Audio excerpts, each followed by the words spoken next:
All right, imagine this. You've poured your life savings, your blood, sweat, and tears into building something truly magnificent. You've climbed the treacherous ladders of the business world, defying expectations, breaking through countless glass ceilings. You walk into a place you own, a business you built from the ground up, a multi-million-dollar luxury hotel, a testament to your vision and tireless work. You enter, expecting the respect, recognition, and courtesy that comes with being the ultimate authority, the very owner. Only to be met with outright condescension, dismissive attitudes, and ultimately to be told you're not welcome. To be quite literally kicked out of your very own property. It sounds like something ripped straight from a fictional drama, an absurd nightmare, right? But I assure you, it's a chilling reality. Most of us in that utterly humiliating moment would feel a profound sense of shock, betrayal, and white-hot anger. We might walk away planning a scathing review, a formal complaint, or even a lawsuit to seek redress. But what if you had the power, the direct authority, and the unwavering resolve to do something far more decisive? Something that would not only reclaim your violated dignity, but send a seismic, undeniable message throughout the entire global hospitality industry? Because that's precisely what happened to a prominent Black woman CEO just recently. What transpired in the chaotic moments following her unjust removal, just 5 minutes later, didn't just make headlines, it sent shockwaves through the entire sector, turning an everyday incident of perceived bias into an epic, unforgettable tale of immediate justice served and power emphatically reclaimed. Today, we are diving deep into a viral story that's far more than just a shocking customer service dispute or a workplace incident. This narrative has ignited fierce, crucial debates across every social media platform, every newsroom, and every corporate boardroom. It's a story that lays bare the complex, often insidious layers of racial and gender bias, the sheer audacity of unearned privilege, and the shocking, immediate consequences of fundamentally underestimating someone's true power and authority, especially within their own domain. The premise is stark and frankly infuriating. A highly successful, self-made Black woman, CEO, was reportedly denied recognition, treated with blatant suspicion, and ultimately was forcibly removed from a luxury hotel that she not only founded but owned. This wasn't a simple misunderstanding. It was a profound act of injustice that led to an immediate, unprecedented, and sweeping mass termination of staff. A powerful woman pushed to her absolute limit. In this comprehensive, in-depth video, we're going to meticulously break down every single aspect of this infuriating incident. We'll establish the precise timeline, explore the deeply painful and often hidden context of racial and gender profiling that continues to plague high-end service industries, and, of course, we'll reveal the jaw-dropping, almost cinematic aftermath when she exercised her ultimate, undeniable authority.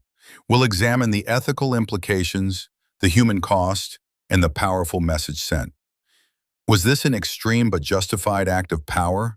A necessary assertion of dignity against blatant disrespect and bias? Or was it an overreaction to a personal slight, perhaps even a ruthless use of authority that disproportionately punished multiple individuals? By the end of this deep dive, you'll have all the facts and context to form your own informed opinion. Before we unravel every shocking detail of this incredible, impactful story, do me a huge favor. If you appreciate in-depth analysis and compelling investigative storytelling, please smash that like button right now. It truly helps our channel reach more people and ignite these crucial conversations. And if you're new here and want to stay updated on these kinds of critical deep dives into real-world stories that challenge our perspectives, then hit that subscribe button and, crucially, ring the notification bell so you don't miss any of our upcoming videos. All right, settle in, because this story is a masterclass in how quickly power dynamics can shift when justice is on the line. Our protagonist in this truly astonishing narrative is Dr. Lena Maxwell, a name that until recently was primarily celebrated in the exclusive circles of global luxury hospitality and high finance. Now her name is echoing across news channels and social media platforms worldwide. Dr. Maxwell isn't just any executive. She is the visionary CEO and formidable founder of Zenith Hospitality Group, a multi-billion-dollar empire known for its portfolio of ultra-luxury hotels, resorts, and bespoke guest experiences across the globe. She's a true self-made success story, a pioneering Black woman who, against immense odds, navigated traditionally exclusive and often unwelcoming industries, broke through countless glass ceilings, and built an empire from the ground up, all while championing diversity and innovation. Dr. Maxwell is celebrated not just for her acute business acumen, but for her demanding commitment to excellence, her unwavering dedication to guest satisfaction, and her uncompromising standards for quality and respect within her own establishments. She's a woman who commands respect, not merely from her immense wealth and influence, but from her sheer brilliance, her undeniable achievements, and her formidable presence. This profound personal and professional investment in her brand is absolutely crucial because it underscores the sheer absurdity and profound insult of what happened next. The specific setting for this incident was the Grand Pinnacle Hotel, a jewel in the crown of the Zenith Hospitality Group. This wasn't just any property in her vast portfolio. The Grand Pinnacle was often considered her flagship hotel. Vast portfolio. The Grand Pinnacle was often considered her flagship hotel, perhaps the very first property she developed, or a recent high-profile acquisition that she personally poured significant capital and strategic vision into. It's a place that embodies her brand's commitment to unparalleled luxury and impeccable service. Her connection to this hotel was not merely corporate, it was deeply personal and deeply invested. The day of the incident was, by all accounts, far from a planned, formal visit. In fact, its seemingly mundane nature only heightens the irony and eventual outrage.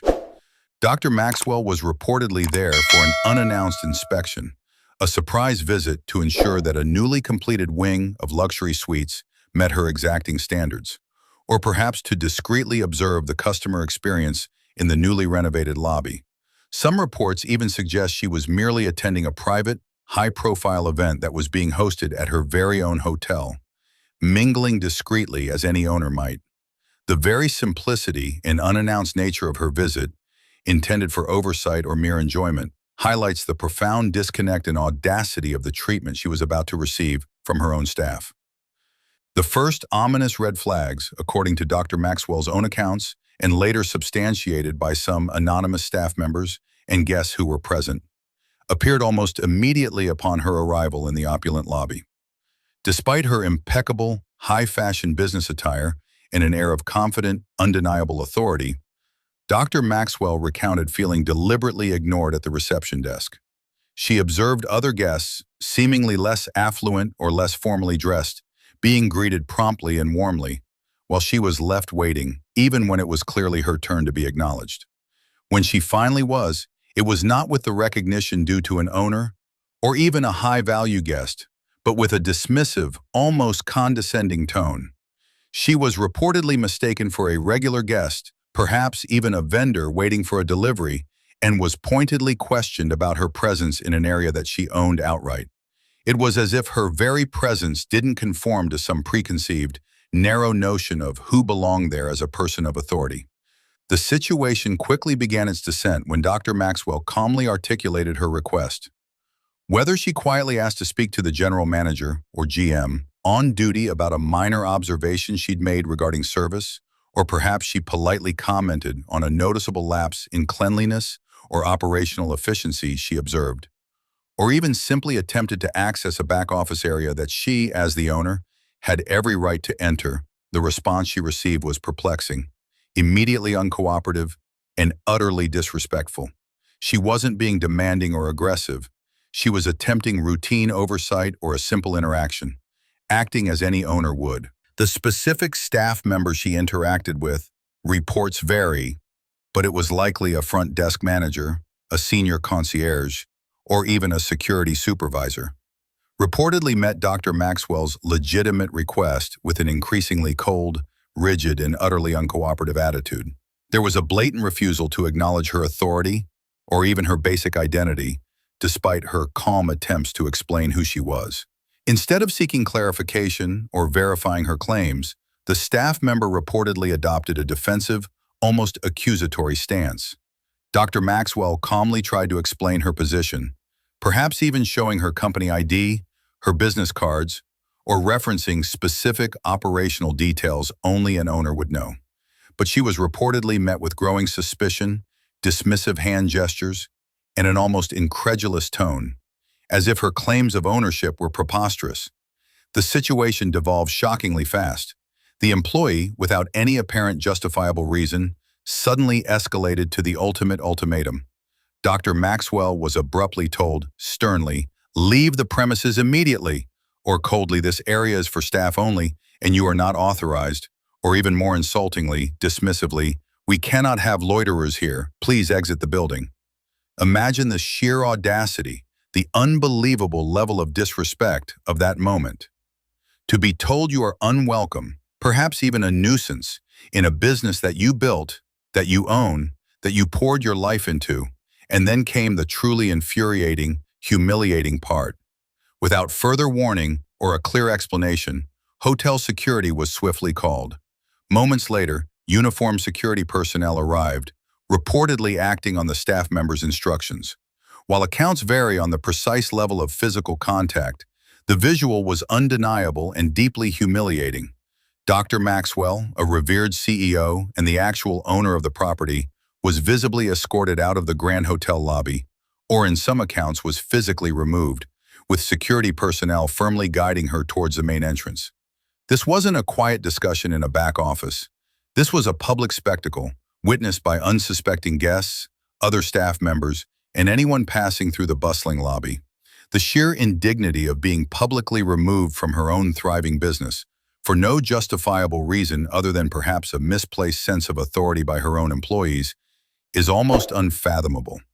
Yet amidst this profound shock, the public humiliation, and the incredible audacity of the situation, Dr. Maxwell reportedly maintained an extraordinary level of dignified composure. She didn't shout, she didn't resist violently, she didn't collapse in anger. She walked out with an unwavering sense of dignity, though her face clearly registered the profound stun, disbelief, and a simmering rage that few could comprehend. This dignified response in the face of such a deeply disrespectful and unjust act only served to highlight the unconscionable nature of her expulsion. So, the question that burned brightest in the aftermath, echoing across every news desk and social media feed, was why? Why did this happen to Dr. Lena Maxwell in her own hotel? While the staff involved offered no explicit explanation in the moment, and the hotel's official statement remained guarded, the immediate and widespread conclusion from external observers, civil rights advocates, and Miss Maxwell's supporters pointed to one painful, persistent truth: serious suspected racial and gender profiling. This isn't just an assumption.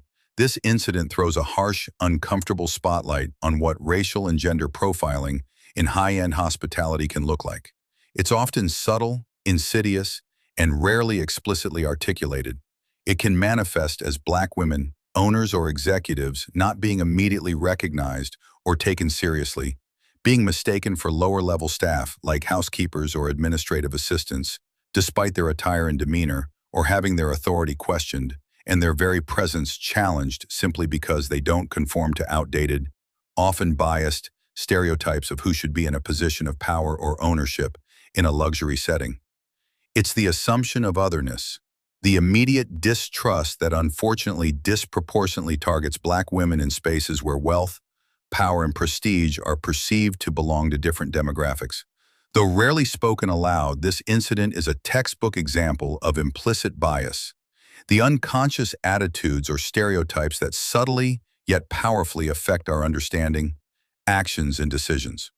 For Black women, particularly those who are highly successful, pioneering, and wealthy like Dr. Maxwell, there's often a deeply ingrained societal bias where their leadership status, their ownership, or their sheer authority is consistently questioned, doubted, or simply not immediately recognized.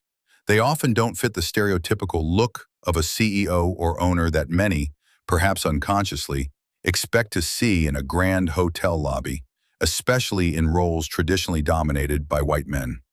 This unfortunate and pervasive reality means that a Black woman CEO despite her groundbreaking achievements and her legal ownership, can still be subjected to the profound indignity of being perceived as an outsider, an intruder, or simply not belonging within her own property. This deep-seated bias leads directly to situations as absurd, infuriating, and humiliating as Dr. Maxwell's. The staff, consciously or unconsciously, may have dismissed her claims of ownership because she didn't look like the owner they expected to see, setting the stage for this catastrophic misjudgment. Now, this is where the story pivots dramatically, moving from outrage to astonishing, decisive action.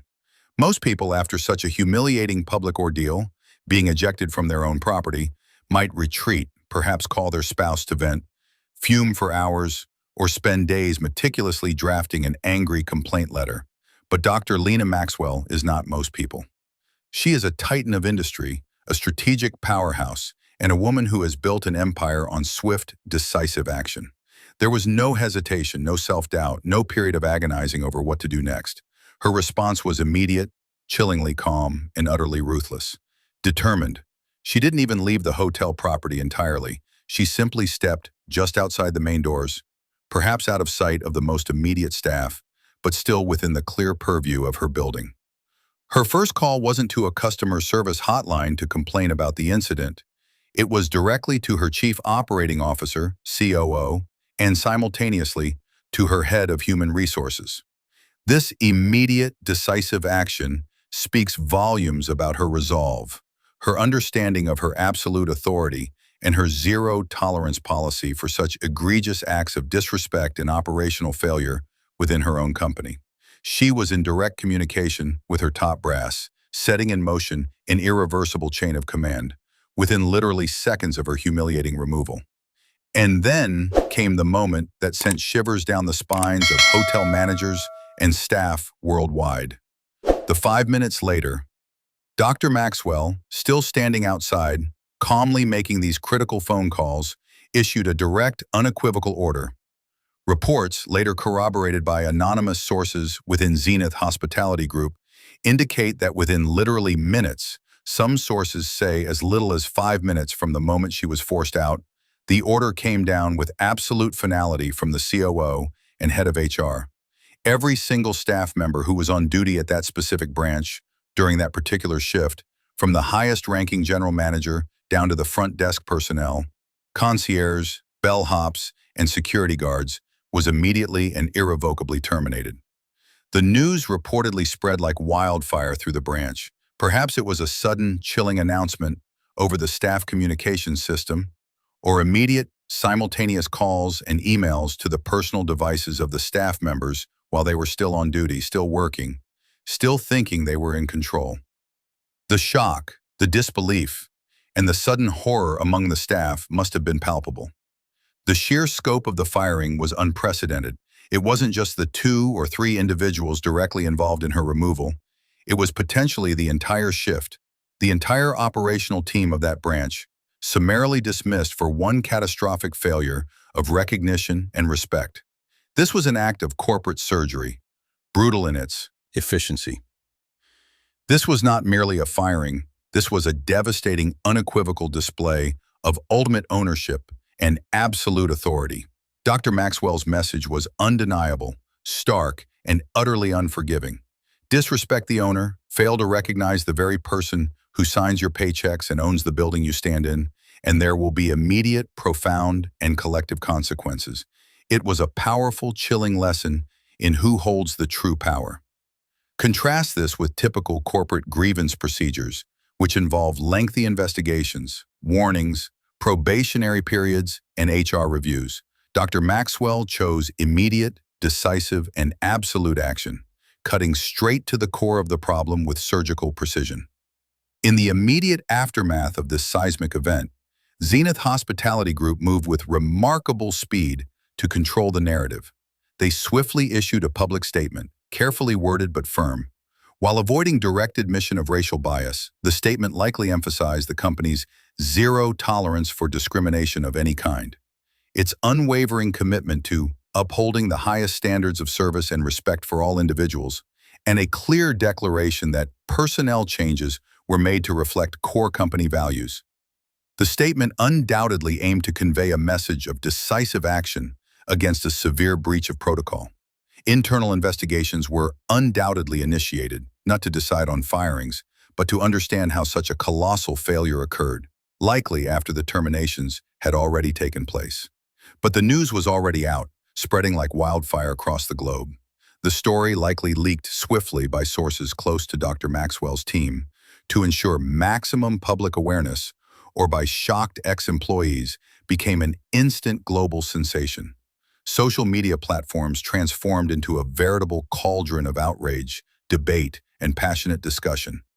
Hashtags like hashtag #MyHotelMyRules, hashtag Black Women in Power, hashtag corporate racism, and hashtag Justice for Lena began trending instantly, with millions of users sharing their own experiences of racial or gender discrimination in various service industries.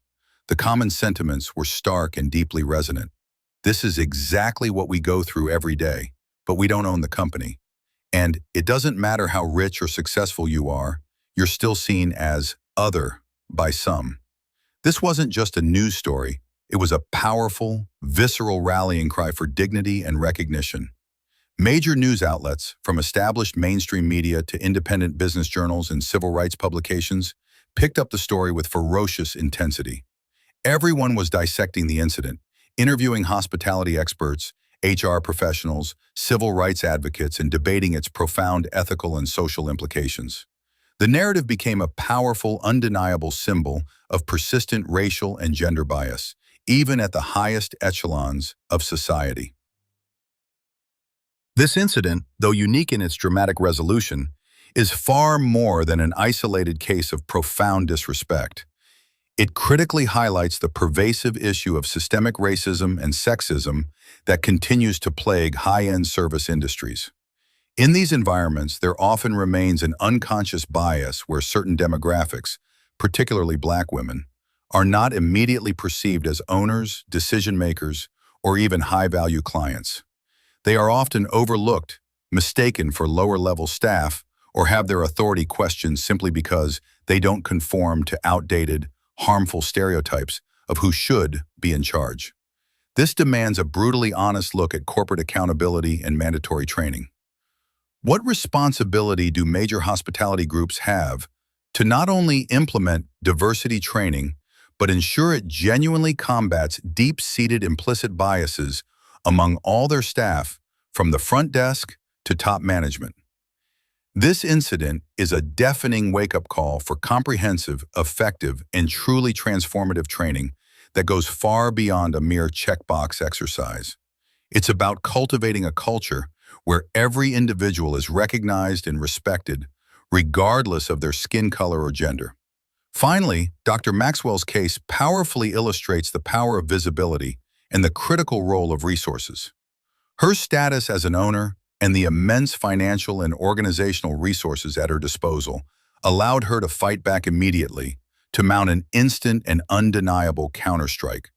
This stands in stark contrast to the vast majority of individuals who face similar, painful experiences of racial or gender bias in everyday transactions, in stores, restaurants, or even hotels, but who tragically lack the financial means or the direct authority to seek such immediate and forceful justice. Her fight, therefore, becomes a potent proxy battle, a moment of vicarious justice for countless others who suffer in silence and do not have the power to demand such an immediate reckoning. So, from a humiliating, unjust ejection from her very own luxury hotel to an immediate, decisive, and resounding termination of multiple staff members, Dr. Lena Maxwell's story is a powerful, unforgettable testament to the profound consequences of disrespect and deeply ingrained bias in our society. This powerful narrative compels us to ask difficult but absolutely essential questions about power, justice, and the lingering shadow of prejudice. Was this an extreme but ultimately justified act of an owner asserting her undeniable authority against blatant disrespect and deeply rooted bias? Or was it an over-the-top, perhaps even ruthless use of power that disproportionately punished multiple individuals who may have simply been following misguided protocols or acting on unconscious biases? What does this incident teach us about the ongoing, critical battle against implicit bias in industries where perception often tragically trumps reality. And how can we truly ensure that individuals in positions of power, regardless of their background, are recognized, respected, and treated with the dignity they deserve, especially within their own domains? We want to hear directly from you, our incredible community. This is a story with no easy answers, and your unique, nuanced perspectives are incredibly valuable. What are your thoughts on Dr. Maxwell's shocking experience and her swift, powerful, and utterly unprecedented response? Do you believe she was absolutely justified sending a necessary message? Or do you think she went too far and perhaps acted with undue harshness? Share your detailed perspectives, your arguments, and any similar experiences you've had in the comments section below. Let's continue this vital and important conversation. And if this video sparked a thought, resonated with your experiences, or simply opened your eyes to a critical issue, please do me a huge favor. Give it a big thumbs up. Share this video far and wide with your friends, your family, your colleagues. Let's amplify this discussion and bring more thoughtful analysis to these viral moments. And if you haven't already, hit that subscribe button right now and ring that notification bell so you never, ever miss our next investigative deep dive. We're always here to break down the biggest stories, explore the complex issues, and help you understand the forces shaping our rapidly changing world. Thank you for watching, and we'll see you in the next one.